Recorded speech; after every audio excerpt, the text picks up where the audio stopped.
Good morning everyone. आज हम subject Hindi lesson number 3 standard 9 lesson का नाम है क्या निराश हुआ जाए। यह लेसन हजारी प्रसाद द्विवेदी जी ने लिखा हुआ है। लेसन का टाइटल देखने से हमें यह पता चल जाता है कि क्या हमें जिस जिंदगी को हम जी रहे हैं उस जिंदगी को जीते वक्त हमें क्या निराश हो जाना चाहिए।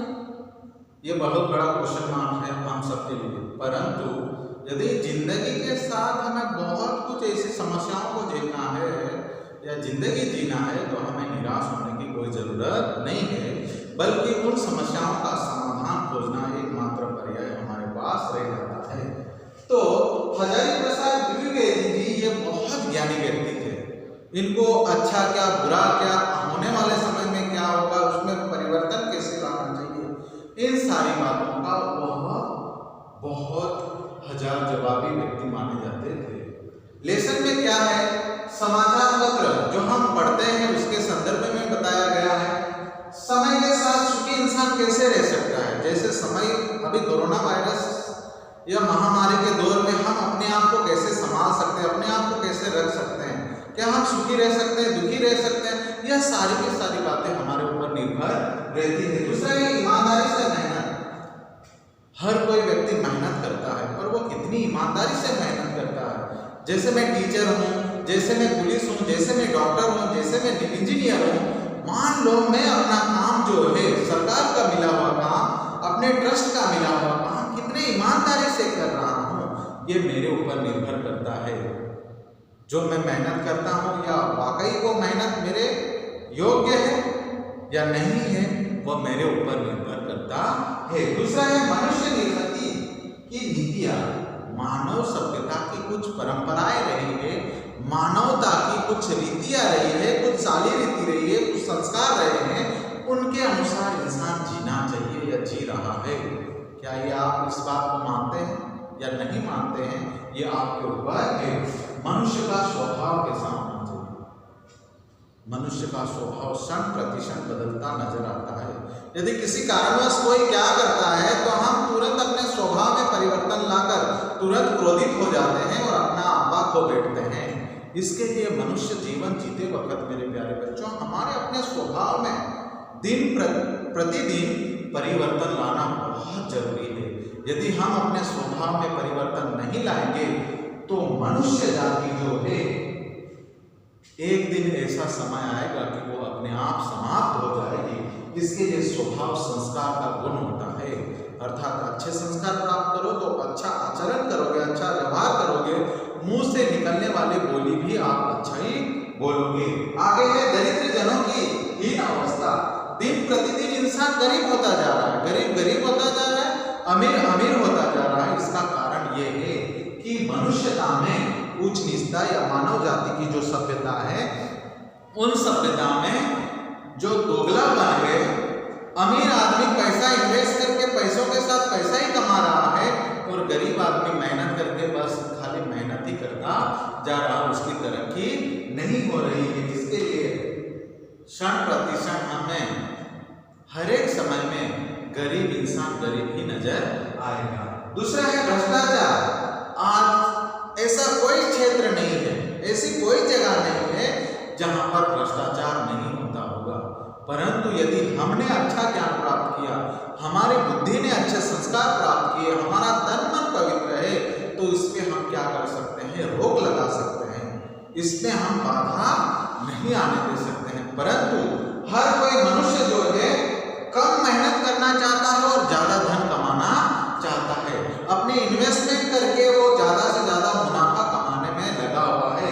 इसके लिए उस इंसान को कहीं ना कहीं किसी न किसी तौर पर भ्रष्टाचार जाने अनजाने में कहो या जानबूझ के कहो वो कर ही देता है। किस लिए कि ज्यादा से ज्यादा पैसे में कैसे कमाऊं, सबसे बड़ा मैं अमीर कैसे हो जाऊं, यह मानसिकता इंसान को क्या कर रही है, दिन प्रतिदिन नीचे गिराती जा रही है। दूसरा लास्ट अंतिम पॉइंट है कानून की त्रुटियां। जो कानून व्यवस्था है, आप सबको पता है कि पुलिस व्यवस्था किस प्रकार चल रही है, कानूनी व्यवस्था कोर्ट कचहरी की व्यवस्था किस प्रकार चल रही है। जो मुजरिम है वो खुलेआम घूम रहा है और जिन्होंने गुनाह नहीं किया है वो कोर्ट कचहरी की चक्कर काट रहा है। इससे हम ये अंदाजा लगा सकते हैं कि कानून एक अंधे के तौर पर या अंधा कानून दिन प्रतिदिन बनता जा रहा है। गरीब गरीब होता जा रहा है, अमीर अमीर होता जा रहा है। इसका मुख्य कारण यह है कि कानून की त्रुटियां, उसमें बहुत सारी ऐसी कमियां हैं। उन कमियों को क्या करना चाहिए, समय रहते ही सुधार देना चाहिए। यदि कोई आरोपी है तो उसको आरोपी घोषित करना चाहिए। यदि कोई आरोपी नहीं है फिर भी उसके ऊपर ब्लेम लगा दिया जाए, उसके ऊपर तरह तरह के कानूनी कार्रवाई की जाए, तो इंसान को भलाई सोचेगा, कतई भलाई के बारे में नहीं सोचेगा। अभी तो वो क्या करेगा, समाज का बुरा ही सोचेगा कि जिस समाज ने मुझे हिंसा दी, गलत विचारों से देखा, उन्होंने मेरी कभी भलाई नहीं चाहिए, तो मैं मेरे समाज के लिए भला क्यों करूं। इसके लिए गुनहगारी प्रवृत्ति दिन प्रतिदिन बढ़ती जा रही है। तो यहाँ पर हम सीधा लेसन देखने की कोशिश करेंगे कि लेखक हजारी प्रसाद कहते हैं कि मेरा मन कभी कभी बैठ जाता है। हजारी प्रसाद कहते हैं कि मेरा मन कभी कभी बहुत दुखी हो जाता है और बैठ जाता है, मैं क्या करूं क्या नहीं करूं, इसके बारे में मैं सोच नहीं सकता हूं। हजारी प्रसाद द्विवेदी जिस काल में वो थे, 1967 या 66 के कार्यकाल में, वो ये कहना चाहते हैं तो आज 2020 की यह कार्य प्रणाली चल रही है। उस समय यह स्थिति थी तो आज की स्थिति कैसी रही होगी हम अंदाजा लगा सकते हैं। समाचार पत्र में ठगी, डकैती, चोरी, तस्करी और भ्रष्टाचार के समाचार भरे रहते हैं। मैंने शुरू में ही आपको बोला कि समाचार पत्र जो भरे रहते हैं वो किसमें भरे रहते हैं, चोरी, डकैती, ठगी, किसने कहाँ डकैत किया, किसने किससे चोरी की, कहाँ किससे किसके साथ क्या तस्करी हुई, यह सारा का सारा मीडिया न्यूज चैनल भी इसी से भरा हुआ रहता है। कभी आपने कहीं पर सुना नहीं होगा या कई दिनों के बाद ऐसी घटनाएं हमारे सामने आती है कि इस व्यक्ति ने ऐसा ऐसा किया, तो हमसे अपने बच्चों को इससे हम प्रेरणा ग्रहण कर सकते हैं। परंतु जैसे ही समाचार पत्र आप अपने घर पे खोलोगे तो सबसे पहले हेडलाइन में आपको मिलेगा कि यहाँ पर चोरी हुई, यहाँ पर मर्डर हुआ, यहाँ पर तरह तरह के ऐसे घिनौने अपराध हमें न्यूज का चैनल खोलते वक्त या न्यूज का पन्ना खोलते वक्त हमें ये हमारे आंखों के सामने आ जाएंगे। इसके लिए हजारी प्रसाद द्विवेदी कहते हैं कि आरोप प्रत्यारोप का कुछ ऐसा वातावरण बन गया है कि लगता है देश में कोई ईमानदार आदमी ही नहीं रहा है।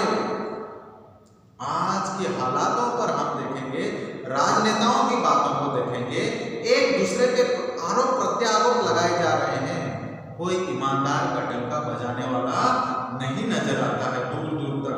इसके लिए वो कहते हैं कि आरोप प्रत्यारोप का आक्षेप जो है एक दूसरे पर लगाने में लगे हुए हैं। ऐसा प्रतीत होता है मानो हर व्यक्ति संदेह की दृष्टि से देखा जा रहा है और हर एक व्यक्ति गुनहगार है, हर एक व्यक्ति अपराधी है, इस दृष्टि भाव से देखा जा रहा है।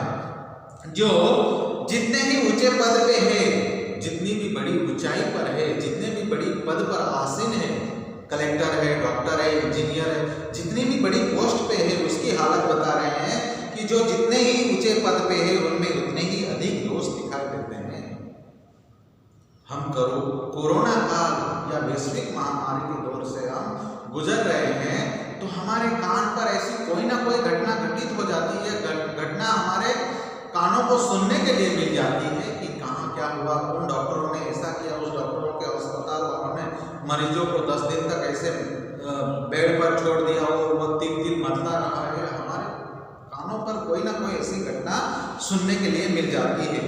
एक बहुत बड़े आदमी ने मुझसे एक बार कहा था कि इस समय सुखी वही है जो कुछ नहीं करता है, निठल्ला है, बैठा हुआ है, कुछ नहीं करता है, वह सबसे ज्यादा सुखी व्यक्ति है। जो कुछ नहीं करता, जो कुछ भी करेगा उसमें लोग दोष खोजने लगते हैं। मानवता की या मनुष्य जाति की एक ऐसी बात बन गई है कि कोई व्यक्ति अच्छा सोच रहा है, कुछ कर गुजरने की कोशिश कर रहा है, पर सामने वाले 10 लोग जहाँ वहाँ जाकर खड़े हो जाएंगे और उसमें अवगुण दिखाने लग जाएंगे, ऐसा नहीं वैसा, वैसा नहीं वैसा। यह क्या है, मानव सभ्यता के संस्कार बन गए हैं। इसके लिए दोष दिखाना आसान है, अवगुण दिखाना बहुत आसान है, परंतु उसमें से अच्छे गुण खोजना बहुत ही सरल नहीं है। यही कारण है कि हर आदमी दोषी अधिक दिख रहा है, गुण कम या बिल्कुल ही नहीं। दोष खोजने में तो आसानी है, परंतु उन दोषों को सुधारना बहुत कठिन काम है। स्थिति अगर ऐसी है तो निश्चय ही चिंता का विषय है, और ऐसे हालात दिन प्रतिदिन बढ़ते जाएंगे तो बहुत गंभीर समस्याओं का सामना आने वाली पीढ़ी को करना पड़ेगा। आने वाले समय में हमें बहुत से ऐसे गंभीर विषय हम मानव जाति के सामने उपस्थित हो जाएंगे। क्या यही भारतवर्ष है? क्या यही हमारा भारत है?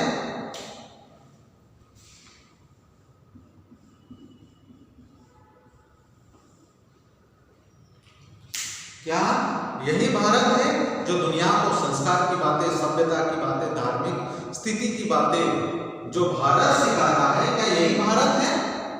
आगे कहते हैं कि भारतवर्ष है जिसका सपना तिलक और गांधी ने देखा था। जिसका सपना किसने? तिलक और गांधी ने देखा था।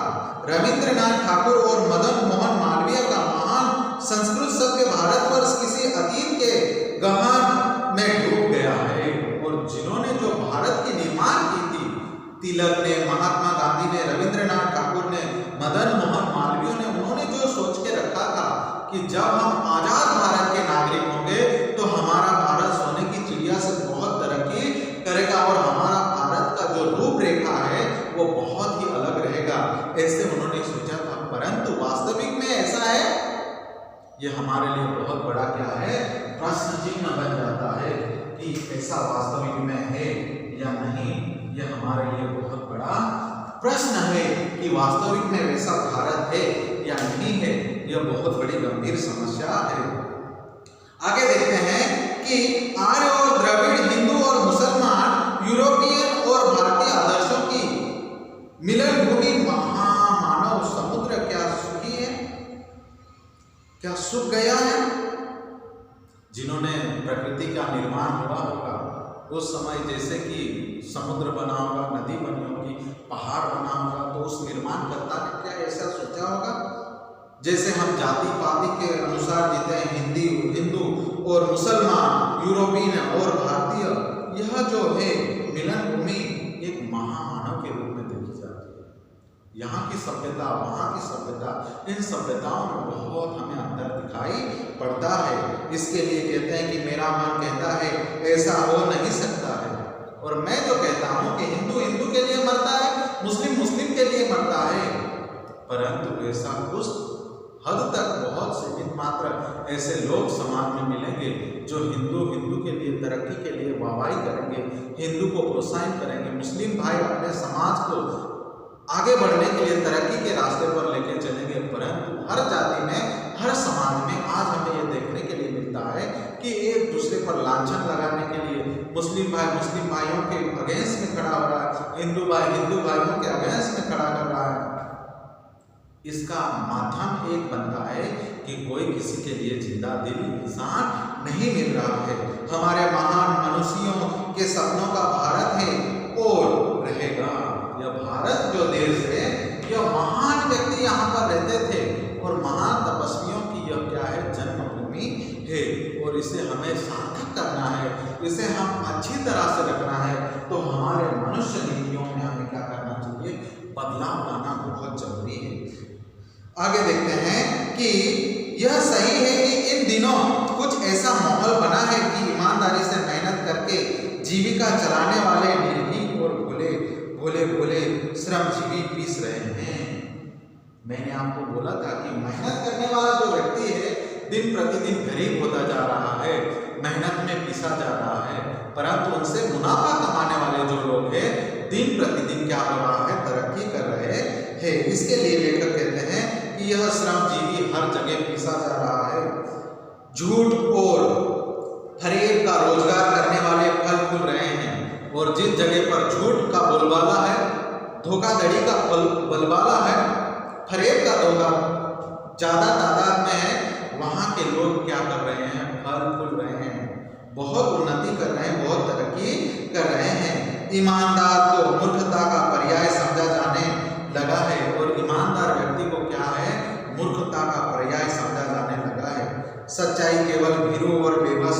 के हिस्से में पड़ी है। और जो निर्धन है, गरीब है, तीसरे वर्ग में गिने जाते हैं, वही लोग ईमानदारी से दिए, ऐसा है? वास्तविक ऐसा नहीं है। ईमानदारी से सब मानव सभ्यता के लिए समान है, परंतु कोई ईमानदारी से जीना पसंद नहीं करता है। मूर्खता का पर्याय समझा जाने लगा है। सच्चाई केवल भीरू और बेबस लोगों के हिस्से में पड़ी है। ऐसी स्थिति में जीवन के महान मूल्यों के बारे में लोगों की आस्था हिलने लगी है। और जो अपना ईश्वर है, जो अपना अल्लाह है, जो अपना प्रभु है, जिसकी हम पूजा करते हैं, उसके ऊपर भी कभी कभी हमें संदेह होने लगता है। हे भगवान, ऐसे ऐसे घिनौने अपराध हो रहे हैं, क्या ये आप करवा रहे हो? क्या मानव अपने विचारों के अधीन होकर यह सब कर रहा है? क्या मानव अपने भलाई के लिए यह सब कर रहा है? यह सारी बातें भगवान के ऊपर एक लांछन लगने जैसी बात है। और इससे क्या हो जाता है, आस्था जो है भगवान के प्रति, अल्लाह के प्रति, प्रभु यीशु के प्रति या भगवान कृष्ण के प्रति जो भी विश्वास है, जो भी आस्था है, उस वह आस्था डगमगाने लगती है, ऐसे वो लेखक कहते हैं। परंतु ऊपर ऊपर जो कुछ दिखाई दे रहा है वह बहुत ही हाल की मनुष्य निर्मित नीतियों की त्रुटियों की देन है। हमने कहा था कि मनुष्य निर्मितियों की जो त्रुटियां हैं, जो गलत सलत इरादे हैं, उनमें हमें क्या करना चाहिए, भर करना चाहिए, बदलाव उसमें लाना जरूरी है। सदा मनुष्य बुद्धि नई परिस्थितियों का सामना करने के लिए नए सामाजिक विधि निषेधों को बनाती है। और मनुष्य नीतियां जो है, मनुष्य सभ्यता जो है, अपने भलाई के लिए नए नए नियम कानून वो बनाता रहता है। और पुराने जो नियम कानून है उनको पीछे छोड़ने की कोशिश करता है। कभी एक नियम कुल सुखकर नहीं होता है, परंतु मानव सभ्यता के लिए यदि सारे के सारे नियम जो है सुखकर है, ऐसा नहीं है। किसके लिए सुखकर है तो किसके लिए दुखकर है। सामाजिक फायदे कानून कभी युग युग से परीक्षित आदर्शों से टकराते हैं। इससे ऊपरी सतह अलोड़ित भी होती है।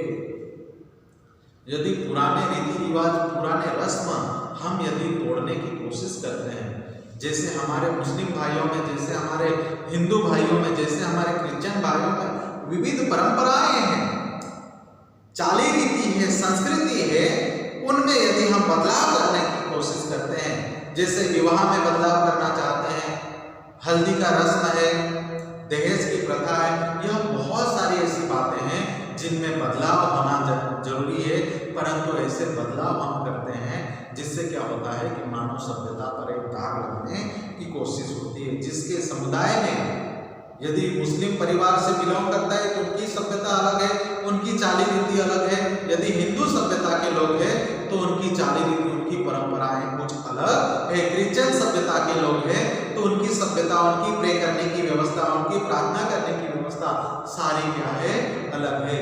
परंतु यह सब एक सूत्र में पिरोकर रखना बहुत जरूरी है। हम क्या करते हैं, मजहब का, धर्म का झंडा लेकर हम क्या करते हैं, एक दूसरे के मन में हम क्या करते हैं, द्वेष दिखाने का या द्वेष उत्पन्न करने की कोशिश करते हैं। वो हमें नहीं करना चाहिए। इसके लिए लेखक कहते हैं कि इससे ऊपरी सतह अलोड़ित होती है और उससे जो बड़े विचार वाले व्यक्ति है, समाज में रहने वाले, जिन्होंने ज्ञान अर्जित किया है, वह लोग क्या होते हैं, दुखी हो जाते हैं। पहले भी हुआ है, आगे भी होगा, और पहले कुछ समय में ऐसे हुआ है और यह परंपरा चलती रहेगी। उसे देखकर हताश हो जाना ठीक नहीं है। यदि चोरी कर रहा है कोई व्यक्ति तो हमने देखा है तो उसको चोरी करने से हमें मना करना चाहिए। परंतु हम जैसे ही चोर को देखते हैं तो हम अपना दरवाजा बंद कर लेते हैं, हम अपना किवाड़ बंद कर लेते हैं और सामने वाले व्यक्ति की चोरी हो रही है या सामने वाले व्यक्ति को मारा जा रहा है, यह सब हम देखने के बाद भी उसे अनदेखा कर रहे हैं। इससे यह साबित होता है कि हम मानव भले ही हैं पर मानव जाति के लिए जी नहीं रहे हैं, बस हम अपने लिए जी रहे हैं। चोर को डांटना चाहिए, फटकारना चाहिए, उसको भगाना चाहिए, जो मारहान कर रहा है उसको हमें भगाना चाहिए। परंतु हम अपने दरवाजे के बंद करने के बाद हम अपनी खिड़की खोल देते हैं और उसकी हम क्या करते हैं, मजा लेने लग जाते हैं। वो सामने वाला व्यक्ति तुरंत जगह पर मर जाता है। मरने के बाद हम दरवाजा खोल कर जाते हैं कि यहाँ पर क्या हो रहा है। हम पूछते हैं तो इससे यह साबित होता है कि हम भले ही मनुष्य हैं, पर मनुष्य की तरह हम अपना निजी जीवन नहीं जी रहे हैं। इसके लिए क्या हमें जीवन में हताश हो जाना चाहिए? यदि हम गलत हैं, यदि आप गलत हो तो आप हताश जरूर होंगे। यदि आप सही हो तो आप कभी भी हताश नहीं हो सकते हो। भारतवर्ष ने कभी भी भौतिक वस्तुओं का संग्रह को बहुत अधिक महत्व नहीं दिया है, और भारत की भूमि पर हम अपना जीवन जी रहे हैं। उस भारत भूमि ने हमें यह कभी सिखाया ही नहीं कि भौतिक वस्तुओं का हमें क्या करना चाहिए, संग्रह करना चाहिए, एकत्रित करना चाहिए।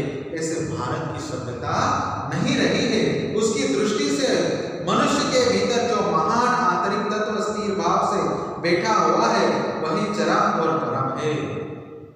आंतरिक भाव मनुष्य के अंदर दबे हुए संस्कार जो है अच्छे हैं, उनका भाव, उनका महत्व बहुत दिन प्रतिदिन बदलता जा रहा है, स्थिर होता जा रहा है। भाव से बैठा हुआ है वही चरम और परम है। जो सत्य है वो सत्य है, जो असत्य है वही असत्य है। यही परम और क्या है, चरम है। आरंभ यदि आप असत्य से करोगे तो उसका अंत भी आपको असत्य से ही करना पड़ेगा। आरंभ यदि आप सत्य से करोगे तो उसका अंत भी आपको क्या करना पड़ेगा, सत्य से ही करना पड़ेगा। परंतु मनुष्य क्या करता है, सत्य से आरंभ करता है और वो करते करते करते असत्य पर जाकर गिर जाता है। इसके लिए अच्छे गुण दिन प्रतिदिन समाज में नहीं के बराबर हमें देखने के लिए मिल रहे हैं। उसकी दृष्टि से मनुष्य के भीतर जो महान आंतरिक तत्व है वो धीरे धीरे क्या हो रहे हैं, समाप्त होते जा रहे हैं।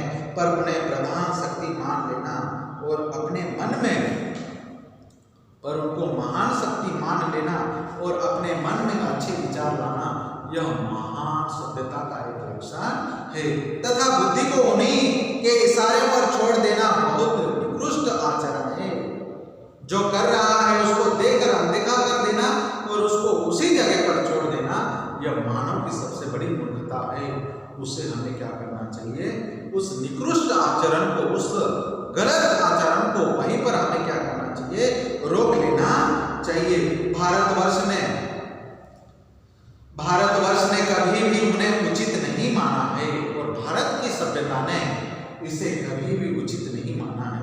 उन्हें सदा संयम के बंधन से बांधकर रखने का प्रयत्न किया है, परंतु भूख की अपेक्षा नहीं की जा सकती है कि बीमार के लिए दवा की अपेक्षा नहीं की जा सकती है, या गुमराहों को ठीक रास्ते पर ले जाने के उपायों को उपेक्षा नहीं की जा सकती है। बहुत बड़े सवाल है।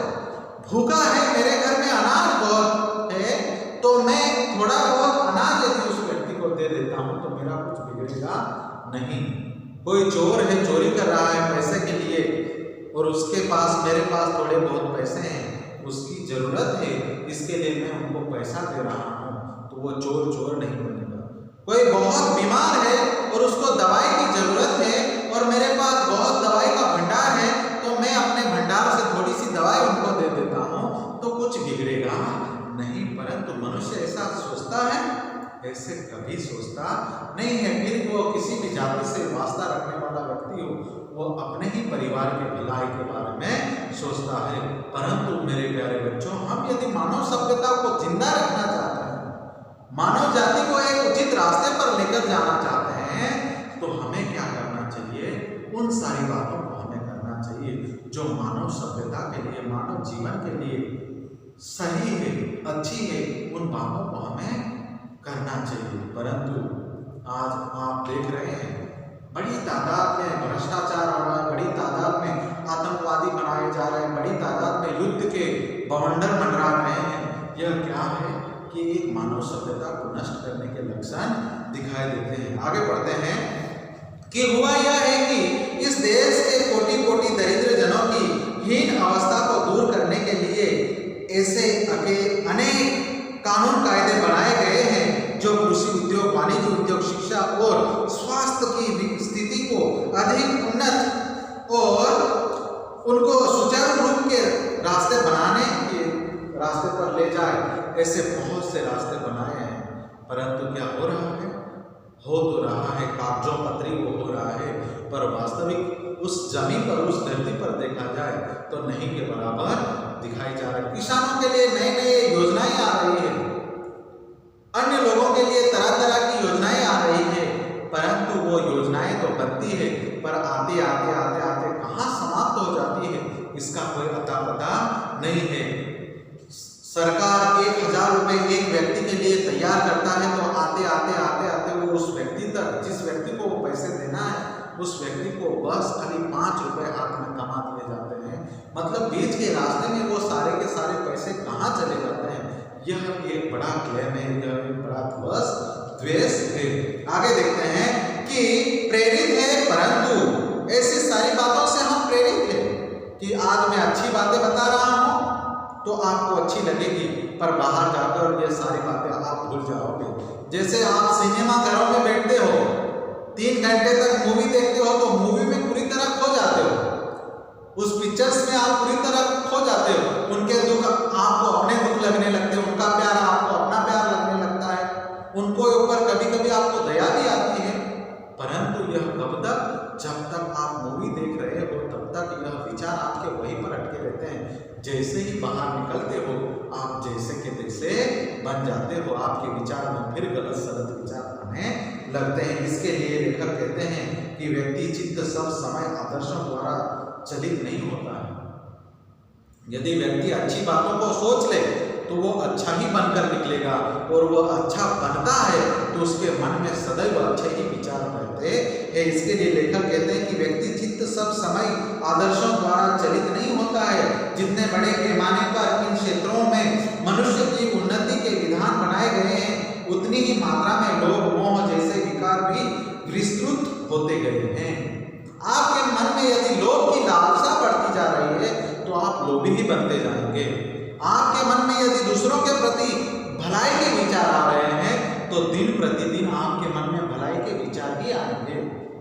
परंतु आप दोनों विचारों को लेकर चलोगे, मुझे बहुत धन कमाना है और भलाई भी करना है, तो उससे आप कहीं ना कहीं डगमगा जाओगे। इसके लिए लेखक मेरे प्यारे बच्चों ये बताते हैं कि संयम को दकियानुसी मान लिया गया है। यदि मैं मौन धारण कर लूं, चुपचाप शांति से बैठ लूं और कुछ नहीं करूं, तो भी मैं तरक्की नहीं कर सकता हूं। यदि मैं कुछ करना चाहता हूं और अच्छे विचारों के साथ करना चाहता हूं तो तरक्की करूंगा, धीरे धीरे करूंगा। परंतु दकियानुसी गलत सलत विचार लेकर एक ही दिन में अरबों की रुपए की कमाई करना चाहते हो तो यह संभव नहीं है, यह मुश्किल बात है। इसके लिए कवि कहते हैं कि दकियानुसी मान लिया गया है। हर एक व्यक्ति के मन में दूसरों के प्रति अच्छे भाव नहीं, बस मेरा पेट भर जाए, बाकी भूखा सोए या मर जाए, उससे मुझे कोई वास्ता नहीं है। आगे देखते हैं कि परिणाम जो बना था वह हो रहा है, यह कुछ थोड़े से लोगों के बढ़ते हुए लोभ का नतीजा है, परंतु इससे भारतवर्ष के पुराने आदर्श और भी अधिक स्पष्ट रूप से महान और उपयोगी दिखाई देने लगे हैं।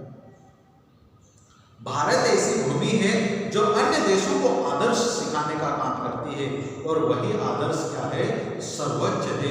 इसके लिए तरह तरह हर एक देश के नागरिक, हर एक प्रांत के लोग भारत में आकर हमारी संस्कृति, हमारी सभ्यता, हमारे परंपरागत आने वाले समयों में किस प्रकार के विचार है, वो विदेशी लोग आकर हमारे मंदिरों में, हमारे किलों में जाकर यह रिसर्च करते हैं कि यह सभ्यता कितनी महान रही होगी। परंतु यह महान सभ्यता उसी तक सीमित रह गई है। मानव भारत का धीरे धीरे बदलता जा रहा है। परिणाम जो होना था वह हो रहा है, यह कुछ थोड़े से लोगों के बढ़ते हुए लोभ का नतीजा है। और परिणाम जो होना था वो हो रहा है, और इसमें जो लोभी व्यक्ति है उसका क्या है? वही एक लोभ का एकमात्र साधन बन गया है, और उसका यह एक नतीजा है। परंतु इससे भारतवर्ष के पुराने आदर्श और भी अधिक स्पष्ट रूप से महान और उपयोगी दिखाई देने लगे हैं, और उससे भारतवर्ष के जो संस्कार है, भारत की जो सभ्यता है, कहीं ना कहीं उच्च कोटि की वो बनती जा रही है। आगे देखते हैं कि भारतवर्ष सदा कानून और धर्म के रूप में दिखता आ रहा है। भारत के नियम कानून जो बने हुए हैं, एक उच्च विचारधारा से वो बने हुए हैं। आज एकाएक कानून और धर्म में अंतर कर दिया गया है। और आज हमें ये देखने के लिए मिल रहा है कि भारत की भूमि पर धर्म और कानून के जो रीति रिवाज है उनमें बदलाव हमें देखने के लिए मिल रहे हैं। धर्म को धोखा नहीं दिया जा सकता, कानून को दिया जा सकता है, और आज हो रहा है। धर्म है। मैं यदि मेरे मजहब से बिलोंग करता हूं तो मैं अपने ही मजहब से बिलोंग करूंगा, वास्ता रखूंगा, परंतु मैं यदि कानून के शिकंजे में आ जाता हूं, यदि मैं गलत हूं और कानून के शिकंजे में आ जाता हूं, कानून के गिरफ्त में आ जाता हूं, तो मैं हजारों रास्ते खोजूंगा कि उसको मैं क्या करूं, धोखा दूं। अपने मन से मैं कभी कबूलनामा नहीं करूंगा कि मेरे से गलती हुई है, आप मुझे सजा दे दो। मैं क्या करूंगा, उनमें से हजार रास्ते खोजूंगा और झूठ मूठ का सहारा लेकर मैं कानून को अंधा कानून बनाने में लग जाऊंगा। परंतु क्या है कि यही कारण है कि लोग धर्म भीरू है, वे कानून की त्रुटियों से लाभ उठाने में संकोच नहीं करते, और कानून को भी वही मायने हैं, यदि सबूत है तो ठीक है, नहीं सबूत है तो वो निर्दोष है। और यही कानून की त्रुटियां कानून को नीचे गिरा देती है, परंतु धर्म क्या है, सदैव ऊंचा रहेगा। यहाँ पर हम क्या करेंगे, रुकने की कोशिश करेंगे। आने वाले समय में बचा हुआ लेसन हम देखेंगे। धन्यवाद।